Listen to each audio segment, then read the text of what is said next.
गर्व से कहो हम हिंदू हैं। साहब, मैं मुसलमान हूं। हिंदू धर्म क्यों बना?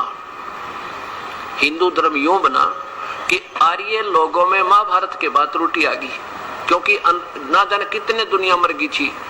18 करोड़ तो कौरव और पांडव की सेना मर गई और 56 करोड़ यादव मर गए आपस में लड़के। अब हिसाब लाओ, अरबों की आबादी विनाश हुई और फिर उनसे संबंधित जो रिश्तेदार थे वो विचलित हुए। प्राकृतिक आपदाएं आई जिसके कारण नास्तिकता की तरफ आर्य लोग चल पड़े। फिर उस समय जैसी समझ में आई, जिन महापुरुषों ने इस समाज को फिर सोच बनाने की चेष्टा की। और हिंदू का अर्थ होता जो बीड़ी शराब मांस तंबाकू जिंदगी भर नहीं छुए और कीड़ी की भी हत्या ना करे, किसी की आत्मा काल नहीं करे, बहन बेटी को बुरी नजर से ना देखे, किसी की जेब ना काटे, मिलावट ना करे, उसका नाम हिंदू होता है। आने वाले समय में इन मनमुखी जो बाद के संतों ने अपनी रोजी रोटी का ऊपर इस मजहब को इतना परेशान कर दिया। कभी कहते हैं तूने इधर पेशाब कर दिया इसलिए हानि होगी, कभी कहता है इधर मुंह करके पहला कदम रख दिया इसलिए तुझे नुकसान हो गया, यानी इतना बांध दिया इसको। इसके बाद इसमें त्रुटियां आ गई। उसके बाद क्या होता है कि बाबा आदम का जन्म हुआ। बाबा आदम कौन थे? ये ब्रह्मा जी के लोक से आई हुई एक पुण्यात्मा थी। और ये कौन थी? ये राजा ऋषभदेव जी हुए हैं जिनसे जैन धर्म प्रारंभ हुआ।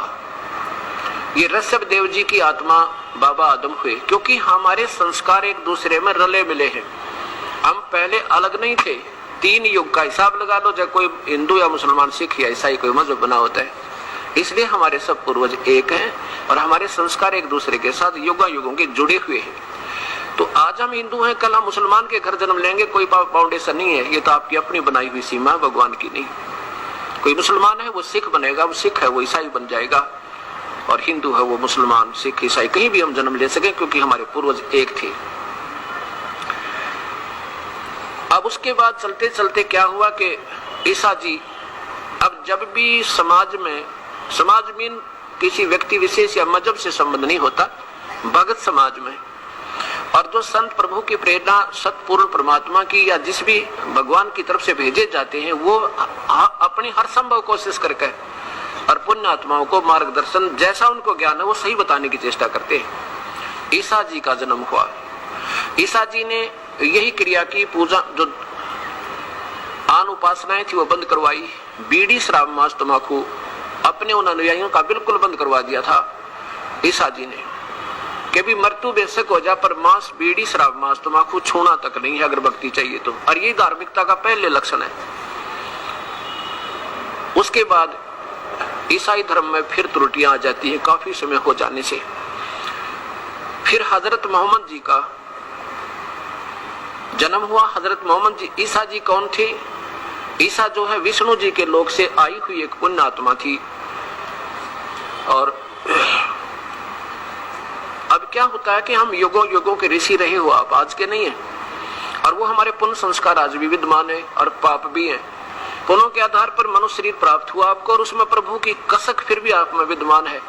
और कुछ पिछली शक्तियां भी होती है, सिद्धियां होती हैं जो युगों से की। तो उन महापुरुषों में कुछ सिद्धियां होती हैं जिसके कारण उनकी शब्द में भी शक्ति होती है।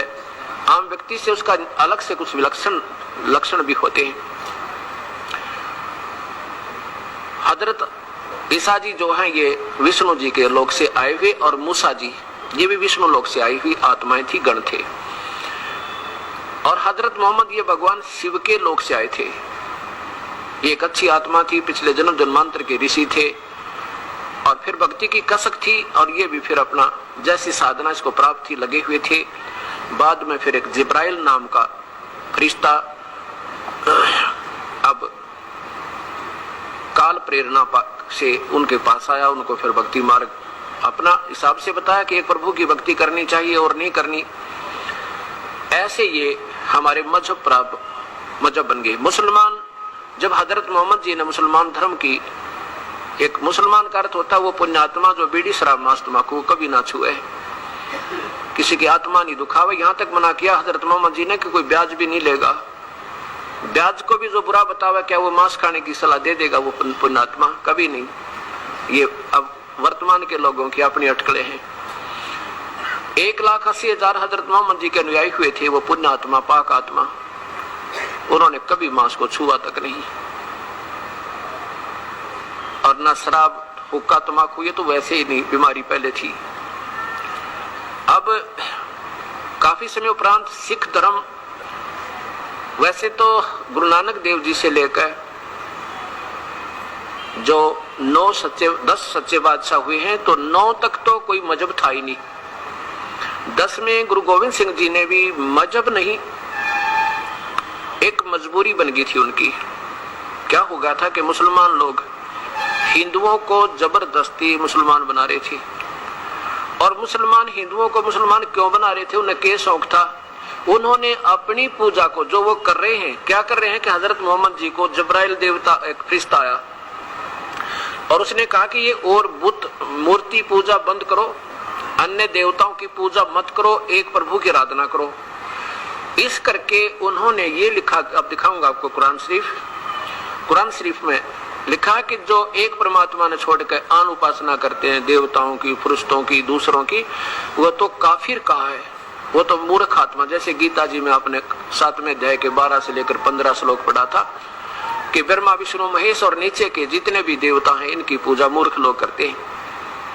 और यही कुरान शरीफ में, और यही पवित्र बाइबल में, और यही चारों पवित्र वेदों में, और यही गुरु ग्रंथ साहिब के अंदर केवल एक प्रभु की आराधना करने से जीव का छुटकारा होगा।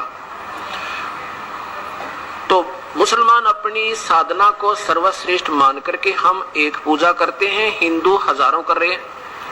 ये आन देवताओं की पूजा करते हैं, ये भोली आत्मा है, इनका कल्याण नहीं हो सकता। इसलिए उन्होंने सोचा कि जबरदस्ती भी अगर हम इनको सतमार्ग दे देंगे तो इनका कल्याण होगा।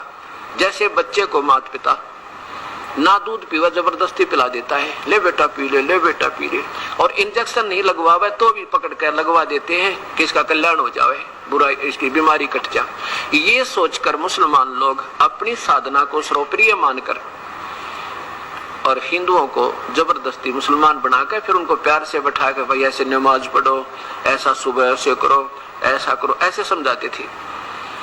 लेकिन गुरु गोविंद सिंह जी ने कहा भी देखो ये है भक्ति का मार्ग, इसमें आप अपनी साधना बताओ, अपना प्रचार करो, हम अपना कर रहे हैं, जिसको जो अच्छा लगेगा सिलेक्ट कर लेगा, इसमें बाई फोर्स नहीं करना, ये तुम्हारी गलती है। तो इस बात को मुसलमान नहीं माने तो इसके कुछ संघर्ष हो गया, जिसके कारण उन्होंने एक अलग से धार्मिक लोगों का अपनी मजहब रक्षार्थ प्रोटेक्शन के लिए कुछ एक संगठन बनाया था। और बाद में फिर उसका सिख नाम पड़ गया। सिख का अर्थ होता है सिख, सिख माने शागिर्द, शिष्य, यानी जो प्रभु से डरने वाला हो, बीड़ी शराब मांस तम्बाकू को छुआ नहीं। अब ये बुराई क्यों घर कर गई हमारे यहाँ हर समाज में? हिंदू आज देख लो, हिंदू मुसलमान को बुरा इसलिए बताते थे कि वो मांस खाते थे। हिंदुओं को ने मुसलमानों को नफरत हेट इस ढंग से गुरुओं ने करा रखी थी, हिंदू गुरुओं ने, कि ये मांस खाते हैं और मांस खाने वाला महापापी प्राणी होता है। इसलिए हिंदू मुसलमानों से द्वेष करते थे। इस करके भी अच्छी बात नहीं इनकी, ये बकरा छोड़े ना गान छोड़े नहीं, कुछ भी मिल जाए उससे न खा जा, कोई बात तो ये। और बात भी ठीक है, भक्ति मार्ग में ये बिल्कुल मार्ग ये नहीं चलेगा। भक्ति करनी है तो बिल्कुल आत्मा भी नम्र होकर, जो चींटी भी मर जाए तो दुख होए, हे परमात्मा कैसे मर गया। तो ऐसे तो ये हमारे अंदर बुराइयां क्यों घर कर गई? अब हिंदू देख लो, मेरे ख्याल में कोई घर खाली होगा जिसमें शायद व्यक्ति खाली नहीं जो मांस ना खाता हो। मांस मीन से अंडा भी खाना पड़े, हुक्का तो सारे पीवे तकरीबन, बीड़ी पीवे, और शराब की टालना और मांस की कती टालनी, और बल्कि स्पीड बढ़ रही है। अच्छा, फिर ईसाई धर्म में ईसा जी की कहीं इंस्ट्रक्शन नहीं है उस परमात्मा की, पूर्ण परमात्मा की, कि मांस खाओ। और हुक्का शराब ये तो वैसे ही व्यर्थ का काम है। और आदिशाही धर्म में देख लो, सारी बिजली पड़ गई, शराब की उनका टालना, मांस की उनका टालना, और भक्ति वो है ही नहीं जो करनी चाहिए। ऐसे ही मुसलमान धर्म में देख लो आज, है मांस तो ऐसा बना दिया जैसे लाडू जलेबी होती है। और अब सिख धर्म में देख लो, उन 10 महापुरुषों का कोई प्रमाण दिखा दो जिन्होंने कभी बीड़ी शराब मांस तंबाकू को छुआ होता है। फिर तो आप अनुयायी कैसे हो गए? उन पवित्र आत्माओं की आत्मा को दुखी कर रहे हो आप, उनको ठेस पहुंचा रहे हो। जिन्हें निर्मल समाज बनाया था, मांझ धोकर साफ किया था, आज फिर जुल्म शुरू हो गया। ऐसा क्यों हुआ? अब एक अटकल लगा ली सिख समाज ने। क्या कहते हैं? कहते गुरु गोविंद सिंह जी ना ने भी बकरा बड्डा सी कद बड्डा था भाई, जब उन्होंने 5 प्यारों की परीक्षा ली थी। ठीक है, उनने तो बढ़ दिया और वो जीवित भी कर दिया। वो महापुरुष थे, तब उनकी हर रीस करके देखो उनकी, उन्होंने उसको बढ़ भी दिया और जीवित भी कर दिया। और तुम जीवित करके दिखाओ, तुम बढ़ सको हो और उसको जीवित करके दिखाओ। क्या फिर उन्हें मांस खा लिया? वो हद कर दी भाई। अब ये बातें क्यों करेगी? क्योंकि हमें वास्तविक उन महापुरुषों के जाने के बाद वर्तमान के जितने भी मजहबों के आज गुरु लोग हैं, इनकी हिम्मत नहीं पड़ी कि इन बुराई छुटवा दें। इन्होंने तो अपनी रोजी रोटी बना रखी है कि बस ये लगे रहे जैसे कर रहे हैं, बस ठीक है। लेकिन वो डॉक्टर ठीक नहीं होता जो मरीज के अनुसार चले। डॉक्टर वो होता है कि बेटा ये परहेज रखना है और ये दवाई खानी है, अगर नहीं खाएगा तेरी मृत्यु हो जाएगी। तो आज समाज हमारा बिल्कुल डेड होता जा रहा। भगत समाज चाहे हिंदू है, चाहे मुसलमान, सिख या ईसाई। अब हमें जरूरत है उन महापुरुषों के उन आचरणों को, उनके द्वारा दिए गए अनमोल वचनों को फिर दोबारा रीड करने की, सोचने की, समझने की, पढ़ने की। अभी तक तो हम वर्तमान के जो महापुरुषों ने जो उनकी अटकलें लगाई, जैसे उनके समझ में आई, अपने धार्मिक शास्त्रों को हमारे को उनके विपरीत दिशा दे रखी है।